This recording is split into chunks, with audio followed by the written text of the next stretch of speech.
Night times urine ఎక్కువ సార్లు వస్తుంది అంటే నా కిడ్నీస్ అద్భుతంగా పనిచేస్తున్నాయి, అసలు యూరిన్ ప్రాబ్లం లేనే లేదు అనుకుంటున్నారా? అలా అనుకుంటే మీరు భ్రమపడుతున్నట్టే.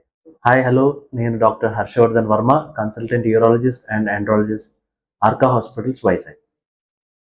50 ఇయర్స్ ఏజ్ తర్వాత మగవాళ్ళకి ప్రాస్టేట్ గ్లాండ్ అనేది ఎన్లార్జ్ అవ్వచ్చు, అంటే పెద్దదవ్వచ్చు.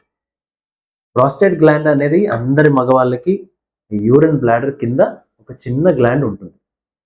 అది 50 ఇయర్స్ తర్వాత స్లోగా వయసు కొద్దీ అది సైజ్ పెరుగుతూ ఉంటుంది. ఈ ప్రాస్టేట్ గ్లాండ్ అనేది యూరిన్ పోయే దారి, అంటే యూరిన్ బయటకు వచ్చే దారి చుట్టూ ఉంటుంది.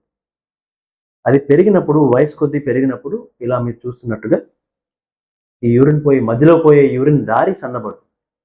అది దారి సన్నబడితే దాని మీద ప్రెషర్ వల్ల యూరిన్ సరిగ్గా రాకపోవడం, నైట్ టైమ్స్ ఎక్కువసార్లు నిద్ర లేవడం, లేదంటే యూరిన్ పాస్ చేయడానికి బాగా ప్రెషర్ పెట్టి పోయాల్సి రావడం, ఇలాంటి సిమ్టమ్స్ అన్ని ఎక్స్పీరియన్స్ చేస్తుంటారు. ఈ సిమ్టమ్స్ మీరు ఎక్స్పీరియన్స్ చేస్తున్నట్లయితే కంగారు పడకండి. ఈ ప్రాస్టేట్ ప్రాబ్లం అనేది చాలా మందిలో మెడిసిన్స్తో కంట్రోల్ చేయొచ్చు, మరి కొంతమందిలో సర్జరీ అవసరం పడుతుంది. ఈ ప్రాస్టేట్ సిమ్టమ్స్ మీరు గనక నోటీస్ చేసినట్లయితే లేట్ చేయకుండా వెంటనే చెకప్ చేయించుకోండి.